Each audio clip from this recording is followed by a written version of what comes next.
Hey everyone, Kay here. I hope you all are having a great day today. Today, this video is inspired by a video that has been going around on YouTube by a few other influencers on YouTube. It's the fantasy wish list. If I had $1,000 to spend at Sephora, what would I buy? And I wanted to make this a two-parter because not only at Sephora would I have a wish list, but I'd have one at Ulta as well.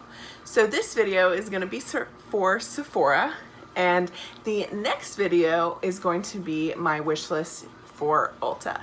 So linked down below will be some other influencer videos that have made videos like this who were inspired by Emily Noel. She's the one that started this tag. And I'm just gonna go ahead and hop right in. If you are interested in learning more about my fantasy wish list, keep on watching. So the first item on my list is gonna be a hair care product, and that is going to be the Dyson Supersonic hair dryer. I've heard a lot of good things about that hair dryer. It's not very loud and it helps dry your hair very quickly from what I understand in some of the reviews that I've read on that particular hair dryer, which to me sounds great, especially the part that talks about helping drying the hair quicker, taking less time and drying hair. Now, keep in mind, everybody's hair is different. Some people have shorter hair, some people have longer hair, but the reason that stood out to me the most is when working on clients, which seems like that would be something great. It would definitely help cut down the time of having to blow dry someone's hair when you have a client in front of you. If you don't know me, you probably don't know that I actually a long time ago used to work in salons. I have my cosmetology license. I have worked on clients, and I still enjoy doing makeup and hair as a hobby, and I do still work on some clients to this day. I work on family and friends, and I thoroughly enjoy it. So that's just definitely something that stood out to me and something that I'd love to have if I had $1,000 to spend. Now we're gonna get into some makeup products. The rest of my list is gonna be all makeup products. So the first makeup item that I would be interested in is the Becca Ignite Liquify highlighter, face and body highlighter. So the reason that I put this on my wish list is because I love body highlight. You can use it on the face, but I love body highlight. I love how it makes your skin look glowy and the sheen that it just leaves. I personally love that, especially right now in the summertime. And on Sephora's website, that Liquify highlighter has multiple different shades. They have a limited edition shade right now that I'm going to pop up on the screen, and I'm just really interested in it.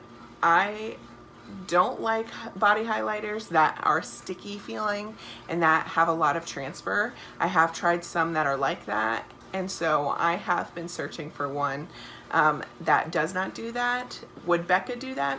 I don't know. We would have to try it out. Is it something that I might try in the future? Maybe.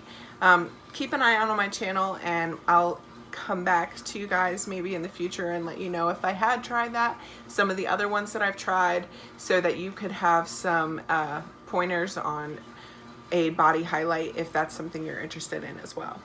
The next item is actually two items, but they are from the same line. They are the same type of products, which you'll see here in a second. It's the Shiseido Synchro Self-Refreshing Concealer and Foundation. Just the name alone is something that catches me. I love the idea of self-refreshing, especially if it's doing that throughout the day. I've read and seen so many good reviews on those concealer and the foundation, and so that is something that is definitely on my fantasy wish list. Again, will I ever be able to try it in the future? Maybe, but it is a little bit pricier than what I would choose to purchase in the store when it comes to makeup. So maybe in the future, but we will just have to see. Definitely something on the top of my list though. The next items are also a combo. It's the La Mer, the powder, and the soft fluid foundation. Now, La Mer is an expensive brand, so definitely something that I probably won't get to be able to try in the future, considering the powder is $95 and the foundation is over $100. So really expensive, but I know a lot of celebrity makeup artists use those on their clients, and it just makes the skin look so flawless, and I love that. I wish I had that flawless skin, and I want to look like that too. So that's why I put those on my list specifically, because of just how I've seen it look on celebrities, and granted, you know, Photoshop and things like that, but still, just it looks so flawless on the skin, and I would love to give it a try. The next item on my list is from Makeup Forever. It's their Velvet Matte powder foundation. I've heard a lot of good things about it, especially as a powder foundation, that it really gives good coverage, and it's really good to layer up. And so I like to use foundation in multiple different ways, including using a powder sometimes. And so I've heard a lot of good things about that, and I wanted to put it on my wish list because it is something that I'd want to try. Will I be able to try it in the future? We'll see. The next two items on my list are from Laura Mercier. The first one is her Candle Glow Sheer Perfecting Powder. Again, another powder that I've read a lot of reviews on, that just gives this beautiful sheen on the skin, kind of like the same idea of a finishing powder that's a little less expensive than like the Hourglass finishing powders. Kind of the same idea, but a little bit less expensive. Still kind of expensive for me, but the idea of just it leaving that soft glow on the skin, I really love that, and I would love to be able to try that on my skin. I've been experimenting and trying different ways of doing my makeup, you know, doing matte foundation or a matte base, or trying to do a more glowy base, or, you know, having a matte base with a glowy finish, things like that. And these are all things that I plan on showing you in coming videos and experimenting with, so that you all can go on that journey with me. But that particular product is something like the Hourglass powders, is something that I'd want to try.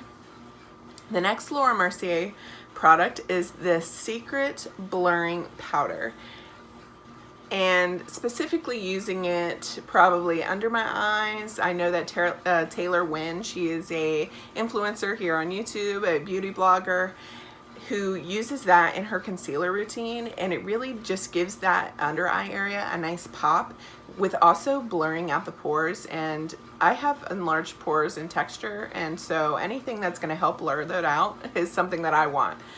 So that is why that made that on my wish list. We're getting down to the bottom here. The next item is Hourglass, and that would be their Vanish Concealer, Airbrush Concealer. Hourglass is expensive. The minute you say Hourglass, you already know that the price tag is going to be up there. So that concealer, I've heard, is a really great concealer. You know, it has a light texture, and I experiment when it comes to, you know, my products. Like I said, some days I like a more full coverage, you know, concealer, and some days I want to have like a no makeup day. And so I want something that is going to be a little bit more light. And I've heard that that concealer can do both. That you can put on, you know, one dab, and it really just blends it out and makes it look, you know, covered but not too covered, that the skin can still shine through, or you can build it up and make it more full coverage. And so for me, that is definitely something that I want when it comes into a product. I want to be able to use it in multiple ways. So that Hourglass foundation, concealer is something that is on my list. Another Hourglass item that is on my list, which unfortunately is not available now anymore, it's a limited edition palette. It's their Ambient Lighting Ghost Edit palette.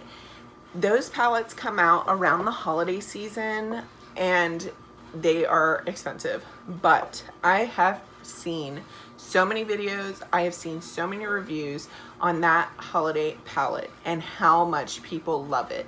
It has bronzer, it has a blush in it, it has a highlighting powder in it, it has finishing powders in it.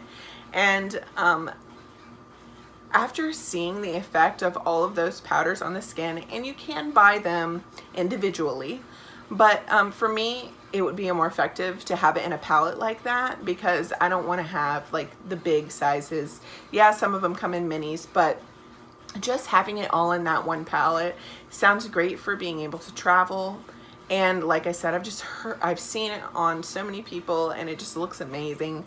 And so this coming season, holiday season, when they come out with their next limited edition palette, which I'm not sure if they will, but I'm hoping that they will. I'm hoping that I can get my hands on that. It is more pricey and expensive, and that is the reason that it's on my wish list, but that is something that I really, really, really want. It is high up on my list. I wish I could find the Ghost palette right now. Unfortunately, I've looked online at many different websites, and I am unable to find it here anymore online in the US, and so darn, I wish I could get my hands on that. But this coming season, when they have a new one, I am hoping to get my hands on it and try it out, because just the effect that it really gives on people's skin just looks amazing, and I can't wait to try it. So, the next item here on my list is from Milk. It's their Hydro Grip Primer. I've tried that primer before. I've gotten the mini size and tried it. I've gotten a sample size to try it, and I love it. So if I had $1,000 to spend at Sephora, you can guarantee I would buy the full size of that. I love that primer because it really does grip your makeup onto your skin, and it stays there for a long time. And I just love how hydrating it is and gripping it is at the same time. Definitely a primer that I would recommend to anybody, and if I had that money, definitely would be buying. The last two items on my list are both from Fenty, and they are the cream blush and bronzers. I have really been into cream products lately, and I have looked at a lot of reviews, I've watched a lot of videos, and overall I think a lot of people have been enjoying those products. And the great thing about them is the blushes specifically they're pretty sheer, so you can build them up. They have a little bit of a dewy finish on the skin, but with cream products, that's something that you can most likely assume, being cream, and that's something that I'm into more now. So those, when they came out, I was like, oh, I want those so bad. And of course, they've come out during this time of COVID, so you've only been able to purchase them online. I am definitely a person that has to go into the store and see the different colors and shades in person, because I feel like the internet sometimes can be deceiving when it comes to looking at the shades and picking the right shade. That is something on my wish list that I am interested in purchasing. It is a little bit expensive, but not super, super out of my price range. So definitely something that I'm going to hopefully be able to try in the future and give you an update on.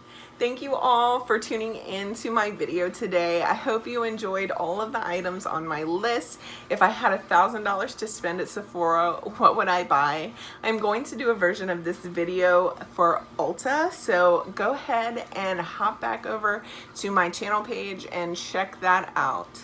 I would love if you would hit like, subscribe. Feel free to comment down below. I'd love to have you all join my channel and keep up to date with my videos. I'm super excited to have this channel and be starting this channel out. I want to be unbiased and honest and give feedback on multiple different types of makeup, and I hope that I'm able to help you all in your makeup journey. So thank you all so much, and I hope you have an amazing day. Bye.